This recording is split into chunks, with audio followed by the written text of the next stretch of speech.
The door slammed behind her, rattling the porch.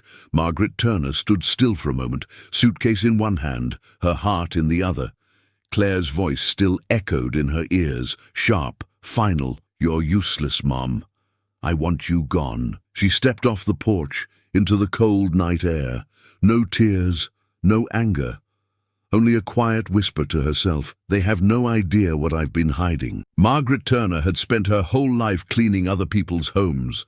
Floors scrubbed until her knees ached, laundry folded with hands cracked from bleach and winter. She raised her only daughter, Claire, alone. No luxuries, just love, discipline, and quiet sacrifices. Now at 68, Margaret lived in the guest room of Claire's suburban home, spending her days cooking dinner, folding towels, and watching over her grandson Ethan, while Claire and her husband Richard chased careers. But inside those walls, she felt smaller each day, unwanted, invisible. Claire's patience had worn thin. Richard never had any to begin with.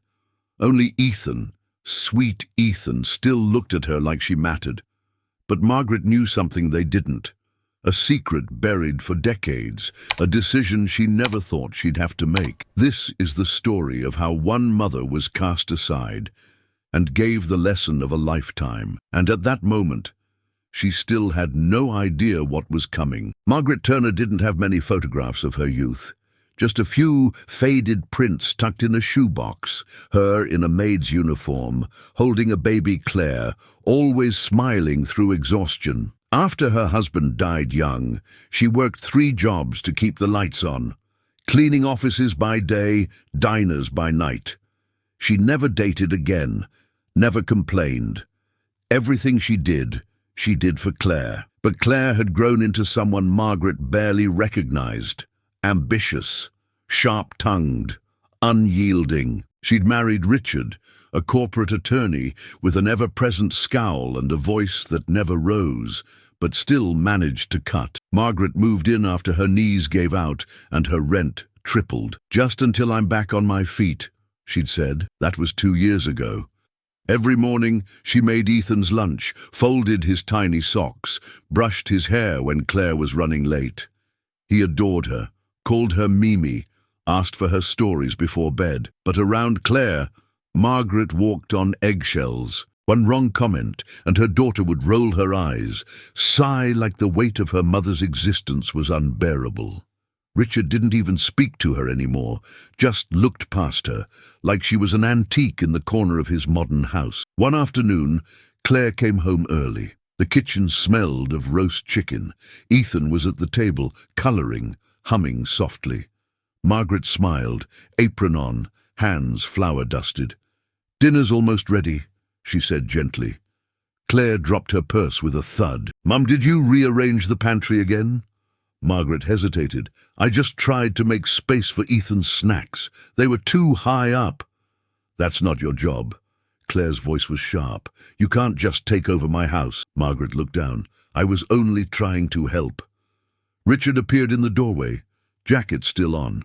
He didn't greet anyone. "She means well," Margaret added quietly. Richard scoffed. "It's not about meaning well. It's about knowing when you've overstayed your welcome." The words hit like ice water. Ethan looked up from his drawing, confused. Margaret's hands trembled slightly as she reached for the sink. She didn't say it out loud, but in her chest, something shifted. It was the first crack in a dam that had held back years of silence, and it was there, between a pantry shelf and an empty plate, that everything began to fall apart. Margaret never asked for much. All she wanted was to feel needed, to feel like she still had a place in the world, especially in the home of the daughter she gave everything to. She didn't crave gratitude, just a smile, a thank you now and then. A place at the dinner table where she wasn't treated like a burden. Her joy came in small moments, braiding Ethan's hair before school, baking him apple pie from scratch, sitting with him on the porch and telling stories of her childhood in a little town with dirt roads and rusty bicycles. He listened like each word mattered, like she mattered. One Sunday afternoon, Claire hosted a dinner party for her colleagues. Richard had insisted. It was a networking opportunity. The house had to be perfect. Margaret had spent the entire morning helping. She polished the silverware, laid out fresh towels, and even ironed Claire's dress when she complained about wrinkles. Dinner was roasted salmon, couscous, and a delicate arugula salad. Claire's menu, Margaret's hands. The guests arrived, laughter and heels echoing in the hallway. Margaret stayed mostly in the kitchen, out of sight, just as Claire liked. But then, as she carried a dish out, smiling, proud of how beautiful everything looked, her foot caught on the edge of a rug. The platter flew from her hands, crashing against the hardwood. Salmon and couscous splattered across the floor. Silence swallowed the room. Claire's smile vanished. Her colleagues froze mid-sip. "Mom!" Claire hissed, stepping forward. "What the hell is wrong with you?" Margaret bent down quickly, hands shaking, trying to scoop the food into a towel. I'm so sorry. Seriously? You had one job. Just stay out of the way." Richard grabbed a napkin, crouched to help, then stopped. "Leave it," he muttered coldly. "Just go back to your room." Margaret stood slowly. Her cheeks burned. Her hands smelled of fish and lemon. She looked at Claire, who couldn't even meet her eyes. Ethan had peeked out from the hallway, eyes wide. He'd seen it all. "I can make something else," Margaret said softly. Claire's jaw clenched. "Just go, please." Margaret nodded, walked back into the kitchen, closed the door behind her. On the other side, the party resumed. The laughter returned. Glasses clinked. But in the silence of the kitchen, Margaret pressed her hands to the counter, steadying herself. She still believed, somehow, that this could be fixed. That maybe tomorrow Claire would apologize.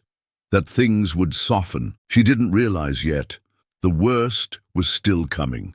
It happened 3 nights later. Margaret was in the laundry room folding Ethan's school uniforms when she overheard it, Claire and Richard arguing upstairs. She left her tea on the coffee table again. "It stained the wood," Claire snapped. "I can't take it anymore." "She's your mother," Richard replied, flat and emotionless. Claire sighed. "She's not my responsibility. She just lingers here like some relic we're too polite to throw out." Margaret froze, a navy polo clenched in her hands. Her heart thudded softly in her chest, not from shock, but recognition. She'd heard versions of those words before, just never with so much finality. Later that night, as she was cleaning up the kitchen, she accidentally dropped a mug. It shattered on the tile. The sound pierced the silence like a scream. Claire came storming in. "For God's sake, Mum, are you serious?" Margaret bent down quickly, grabbing a broom. "It slipped. I'll clean it." "No, you won't," Claire said, voice cracking. "You're always in the way. I can't breathe in this house anymore with you here." Margaret blinked. "I'm sorry." "You always say that," Claire yelled. "You're always sorry, but nothing changes. I don't want this anymore." Richard stood behind her, arms crossed. Silent, but present. That was his specialty. "Claire, please," Margaret whispered. "Where am I supposed to go?" Claire's eyes narrowed. "That's not my problem." From the stairs, Ethan watched in silence. His knuckles gripped the banister, his lip trembled, but he said nothing. Margaret packed in the quiet of her room, just a few blouses, her old rosary, a photograph of Ethan at age 3. No one offered to help. When she zipped the suitcase shut, she turned one last time to the room where she had tried to be useful, tried to be wanted. And then she walked out. Past the kitchen she scrubbed, past the hallway lined with Claire's designer shoes, past the staircase where Ethan had already disappeared into his room. The night air was colder than she expected. Her coat was too thin. She walked aimlessly down the street, each step heavier than the last. The hum of distant traffic mixed with the hush of wind in bare trees. She didn't cry. Not yet. She sat on a wooden bench near the pharmacy. Her knees ached. Her fingers curled into her lap. That's when she heard a voice. "Miss Maggie, that you?" She looked up slowly. A woman with a grocery bag and a frayed scarf stood in front of her. It was Rosa Jenkins, a woman she used to work with back when they scrubbed floors at the same downtown office building. "Are you okay?" Rosa asked, brow furrowed with concern. Margaret hesitated, then whispered, "I don't have anywhere to go." Rosa didn't pause. She took Margaret's bag in one hand and her elbow in the other. "You're coming home with me." Rosa's apartment was small and old, but warm. The smell of simmering beans filled the air, and a cat purred softly in the corner. Margaret sat at the tiny table, hands still shaking as Rosa poured tea. "You want to talk about it?" Rosa asked gently. And slowly, between sips, Margaret told her everything. The years of being unwanted, the silent bruises of being tolerated instead of loved, the grandson she adored, the daughter who forgot what kindness was. Rosa didn't interrupt, just listened. Then Margaret paused, looked up, her voice barely a whisper. "I saved some money." Rosa nodded. "Smart. How much?" Margaret looked her in the eyes. "2 million. Rosa blinked, stunned. "Dollars?" Margaret nodded once. "I never told Claire. I worked my whole life, invested a small inheritance, saved every bonus, every extra check. I wanted to leave something for Ethan, for someone who'd remember me." Rosa leaned back, silent. And then, quietly, she reached across the table and took Margaret's hand. "You still matter, Maggie. Even if your daughter can't see it, you still matter." And for the first time in years, Margaret let herself cry. Not out of weakness, but relief, because somewhere, someone still saw her. "And you? Have you ever felt like your presence was more of a burden than a blessing? Like the more you gave, the less you were seen?" If a moment in this story feels familiar, share it in the comments. Sometimes your voice, your truth, might be exactly what someone else needs to hear right now, because no one deserves to feel invisible. Not in their own family. Not anywhere. Margaret stayed with Rosa for a few days. The apartment was modest, just 2 bedrooms, a tiny kitchen, walls that held the warmth of stories and time. There was no silence here, only the sound of Rosa humming while cooking, the clatter of dishes, and the occasional laugh from her granddaughter Lena, who was 7 and curious about everything. Margaret helped where she could, folding laundry, mending a torn curtain, teaching Lena how to make cornbread from scratch. It wasn't her home, but it felt like one. One afternoon, as she sat by the window watching Lena play with a broken hula hoop, Rosa walked in with 2 mugs of coffee. "You've been quiet," Rosa said gently. "I've been thinking," Margaret replied. "About what matters, about where to go from here." Rosa sat across from her. "You've got time. No rush." Margaret shook her head. "No, it's not about rushing. It's about meaning. I spent years being silent. Now I want to use what I have to lift people up.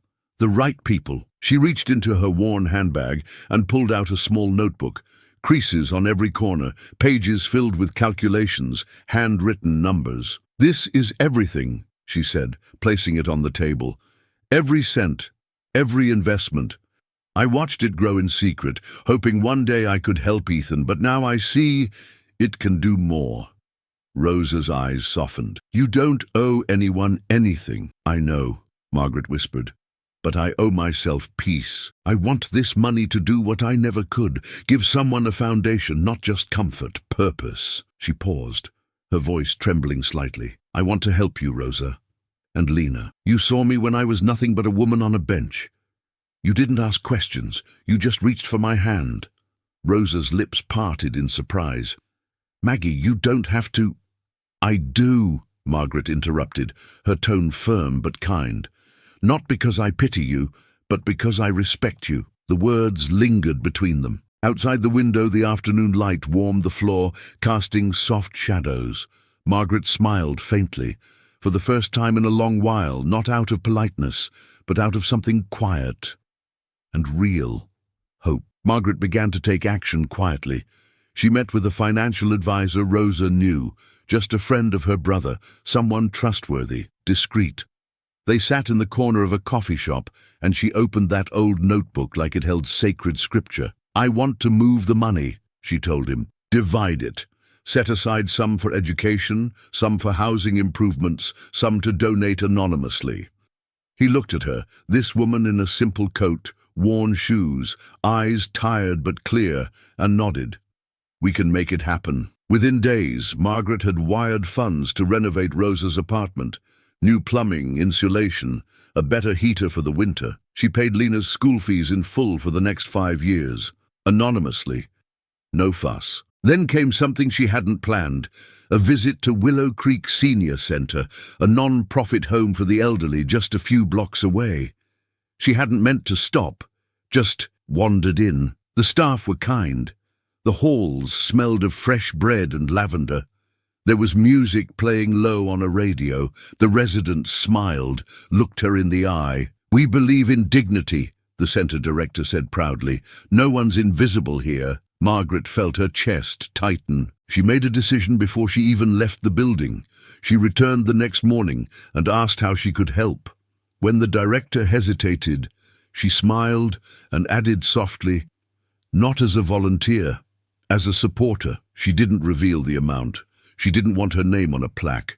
Just progress, new beds, new books, warmth. For the first time in her life, Margaret used her money, not to survive, but to give. And yet, that night, as she folded her pajamas at Rosa's, she hesitated. A thought crept in, cold and small.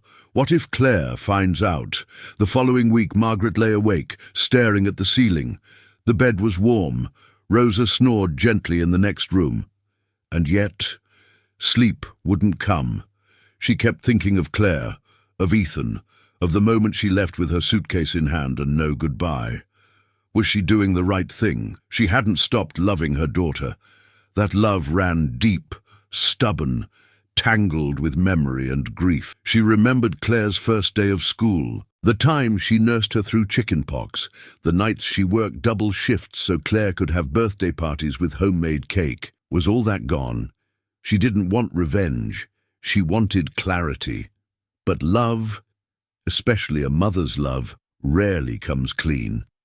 She pulled out a letter she'd received that morning. It was from the Willow Creek staff. It read, "Thanks to your generosity, we've begun installing new heating in the East Wing. Our residents feel safer, warmer and more human. From all of us, thank you." Margaret touched the paper with trembling fingers. She had made something real, something good. Just as she folded the letter, the phone rang.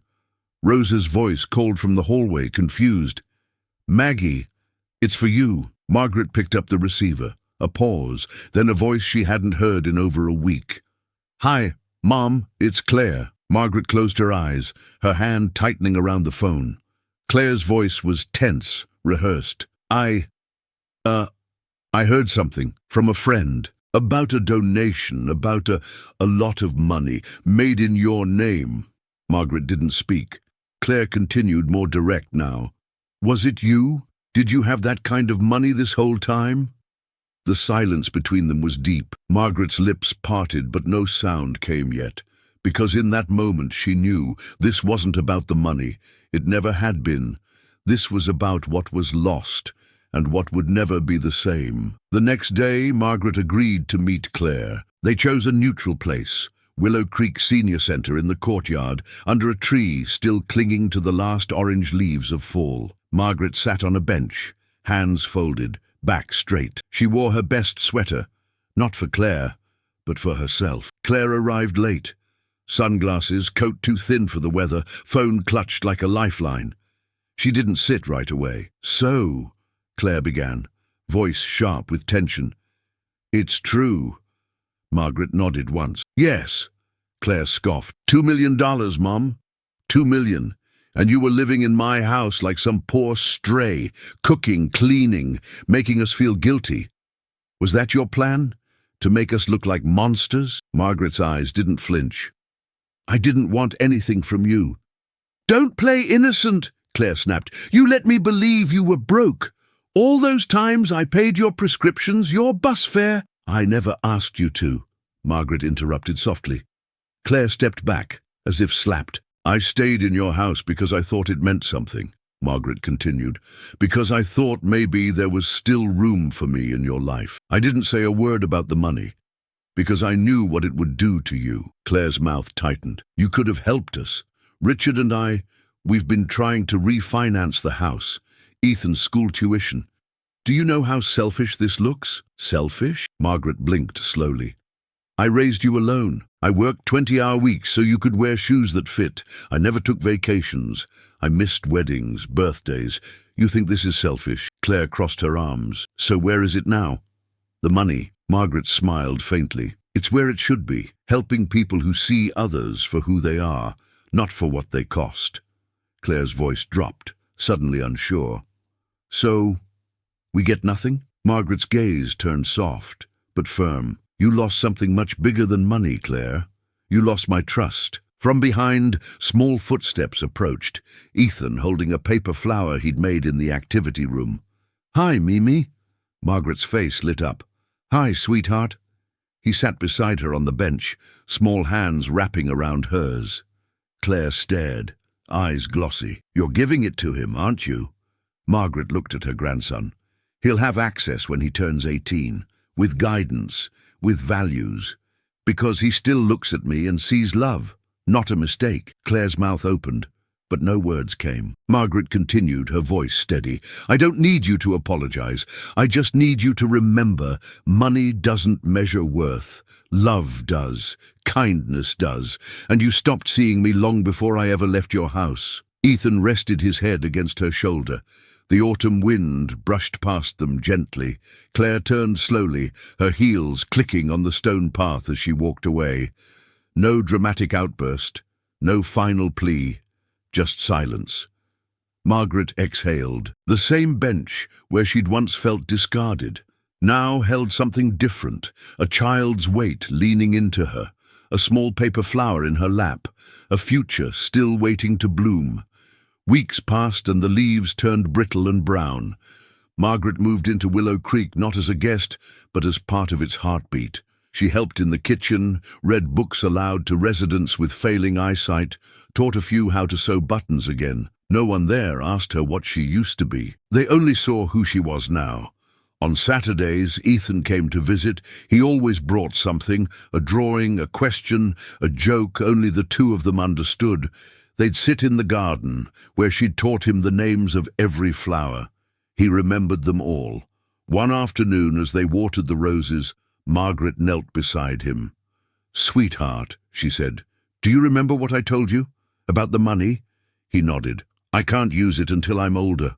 That's right, she smiled. But there's something more important. Ethan looked up, waiting. I'm not giving you that money because I want you to be rich, she said. I'm giving it to you because I want you to be good. He furrowed his brow. I want you to grow up to treat people like they matter, no matter how old, no matter how quiet. That's the real inheritance, Ethan. He didn't answer right away, just reached over and took her hand. I promise, Mimi. She squeezed his fingers gently, because in that moment she knew. What she left behind wasn't a fortune, it was a legacy. Maybe you've known someone like Margaret, or maybe you are someone like her. Someone who gave everything without asking for anything in return. Someone who was silenced, overlooked, until the day they decided their voice mattered too. If this story touched something inside you, share it. Leave a comment. Tell us, have you ever felt forgotten by someone you love? Sometimes your words can bring healing to a heart that's been carrying quiet pain for years. And if you believe that respect is worth more than money, that kindness is the only inheritance that truly matters, then don't just scroll past. Leave a like, subscribe to the channel, because here we tell stories that remind us of what really counts, not what we own, but who we are when no one's watching. And we still have many more stories like this to tell. Thank you for watching.